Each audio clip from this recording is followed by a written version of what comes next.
Avant qu'elle se mariât, elle avait cru avoir de l'amour. Mais le bonheur qui aurait dû résulter de cet amour n'étant pas venu, il fallait qu'elle se fût trompée, songeait-elle.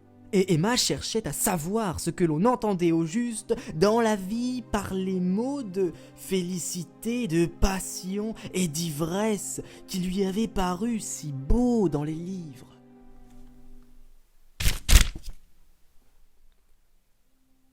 Elle se demandait s'il n'y aurait pas eu moyen, par d'autres combinaisons du hasard, de rencontrer un autre homme.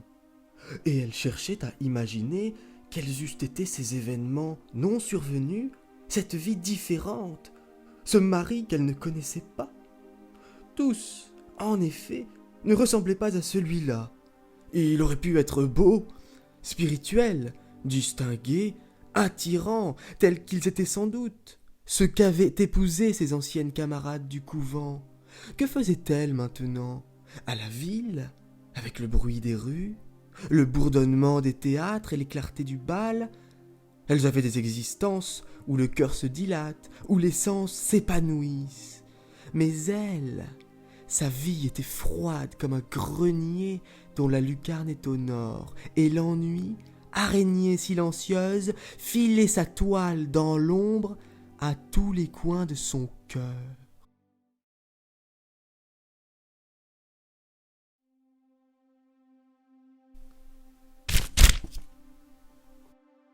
Emma le regardait en haussant les épaules. Que n'avait-elle, au moins, pour mari un de ces hommes d'ardeur taciturne qui travaillent la nuit dans les livres et portent enfin, à 60 ans, quand vient l'âge des rhumatismes, une brochette en croix sur leur habit noir, mal fait. Elle aurait voulu que ce nom de Bovary, qui était le sien, fût illustre, le voir étalé chez des libraires, répété dans les journaux, connu par toute la France. Mais Charles n'avait point d'ambition. Quel pauvre homme, disait-elle tout bas, en se mordant les lèvres.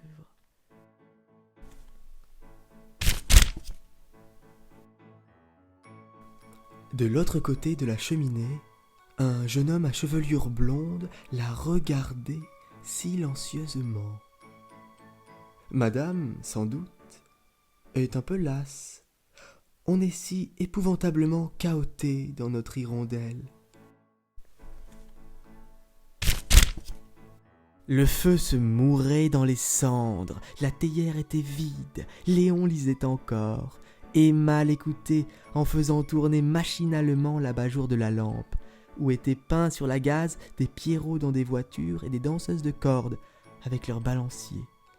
Léon s'arrêtait, désignant d'un geste son auditoire endormi.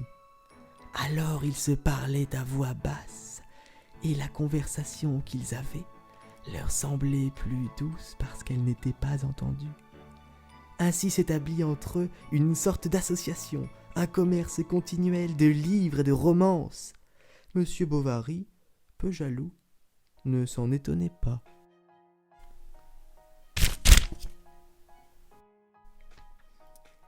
Léon se torturait à découvrir par quel moyen lui faire sa déclaration, et toujours hésitant entre la crainte de lui déplaire et la honte d'être si pusillanime, il en pleurait de découragement et de désir.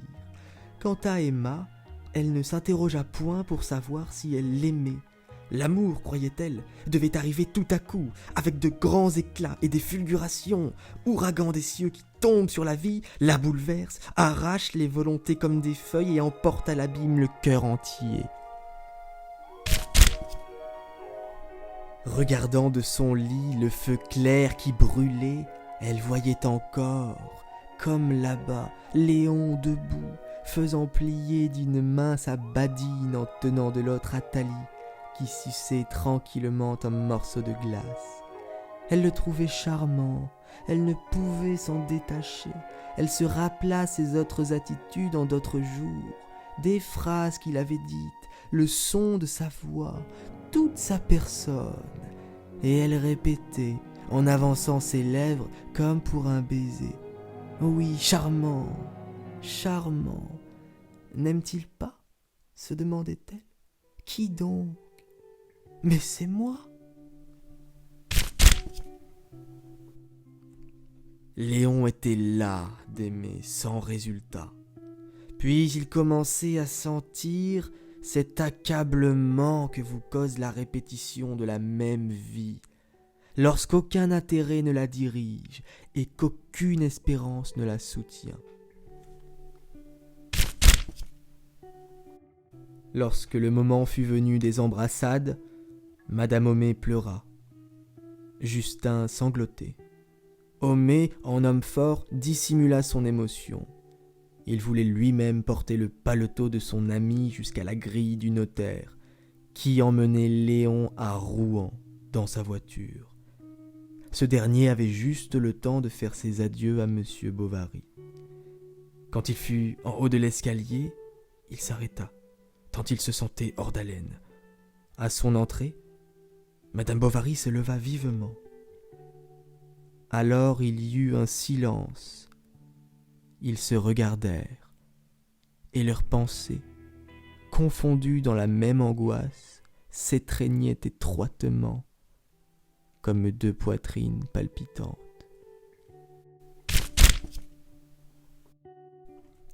Ah, il était parti. Le seul charme de sa vie, le seul espoir possible d'une félicité. Comment n'avait-elle pas saisi ce bonheur-là quand il se présentait ? Pourquoi ne l'avoir pas retenu à deux mains, à deux genoux, quand il voulait s'enfuir ? Et elle se maudit de n'avoir pas aimé Léon. Elle eut soif de ses lèvres. L'envie la prit de courir le rejoindre, de se jeter dans ses bras, de lui dire « C'est moi, je suis à toi !» Mais Emma s'embarrassait d'avance aux difficultés de l'entreprise, et ses désirs, s'augmentant d'un regret, n'en devenaient que plus actifs.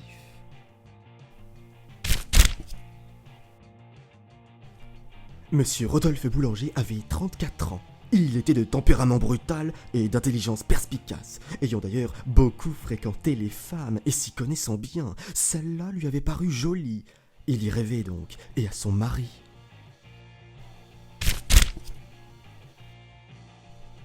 La campagne était déserte, et Rodolphe n'entendait autour de lui que le battement régulier des herbes qui fouettaient sa chaussure, avec le cri des grillons tapis au loin sous les avoines. Il revoyait Emma dans la salle, habillée comme il l'avait vue, et il la déshabillait. « Oh, je l'aurai !» s'écria-t-il en écrasant d'un coup de bâton une motte de terre devant lui.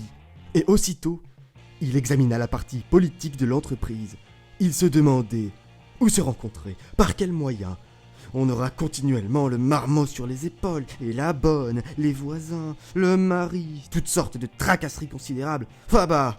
dit-il, « on y perd trop de temps. » Puis il recommença. « C'est qu'elle a des yeux qui vous entrent au cœur comme des vrilles, et ce teint pâle, moi qui adore les femmes pâles. » En haut de la côte d'Argueil, sa résolution était prise.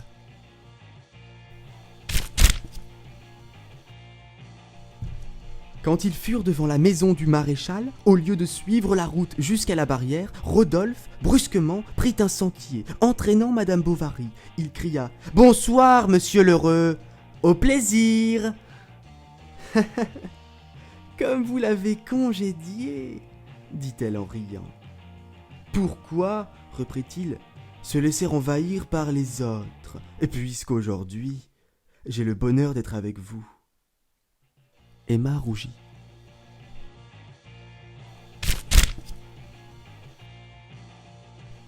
Rodolphe lui serrait la main, et il la sentait toute chaude et frémissante comme une tourterelle captive qui veut reprendre sa volée.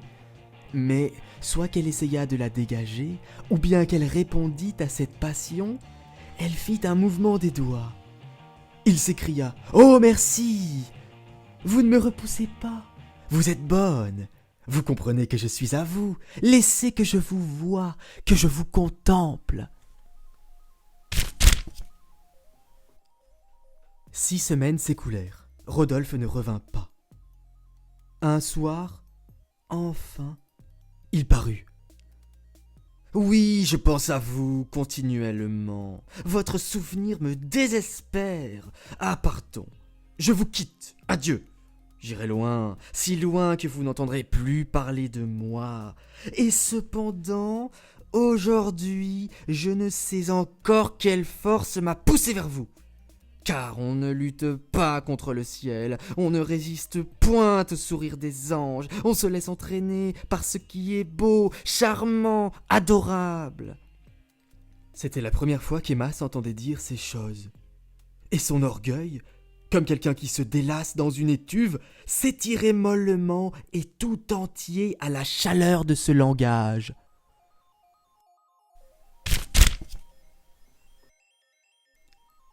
Le lendemain, à midi, Rodolphe arriva devant la porte de Charles avec 2 chevaux de maître. L'un portait des pompons roses aux oreilles et une selle de femme en peau de daim.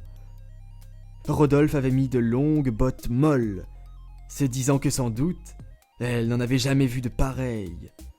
En effet, Emma fut charmée de sa tournure lorsqu'il apparut sur le palier avec son grand habit de velours et sa culotte de tricot blanc.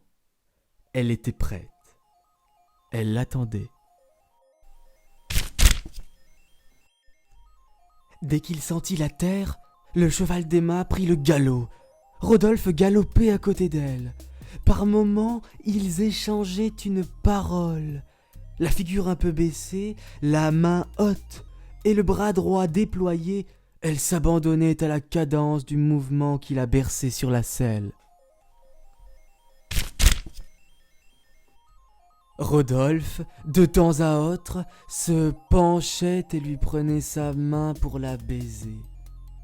Elle était charmante, à cheval, droite, avec sa taille mince, le genou plié sur la crinière de sa bête et un peu colorée par le grand air dans la rougeur du soir. En entrant dans Yonville, elle caracola sur les pavés. Son mari, au dîner, lui trouva bonne mine, mais elle eut l'air de ne pas l'entendre lorsqu'il s'informa de sa promenade.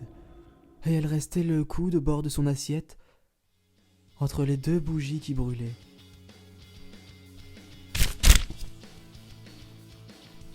Et dès qu'elle fut débarrassée de Charles, elle monta s'enfermer dans sa chambre. D'abord, ce fut comme un étourdissement. Elle voyait les arbres, les chemins, les fossés, Rodolphe, et elle sentait encore l'étreinte de ses bras, tandis que le feuillage frémissait et que les joncs sifflaient. Mais, en s'apercevant dans la glace, elle s'étonna de son visage. Jamais elle n'avait eu les yeux si grands, si noirs, ni d'une telle profondeur. Quelque chose de subtil épandu sur sa personne la transfigurait.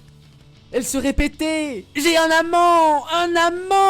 se délectant à cette idée comme à celle d'une autre puberté qui lui serait survenue. Elle allait donc posséder enfin ses joies de l'amour, cette fièvre du bonheur dont elle avait désespéré. Elle entrait dans quelque chose de merveilleux où tout serait passion, extase, délire. Une immensité bleuâtre l'entourait, les sommets du sentiment étincelaient sous sa pensée. Alors elle se rappela les héroïnes des livres qu'elle avait lus et la légion lyrique de ces femmes adultères se mit à chanter dans sa mémoire avec des voix de sœurs qui la charmaient.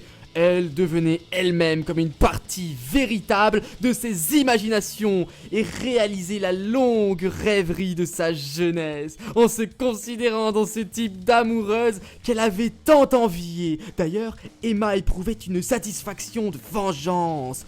N'avait-elle pas assez souffert ?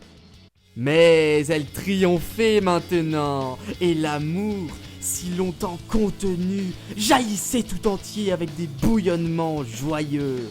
Elle le savourait sans remords, sans inquiétude, sans trouble.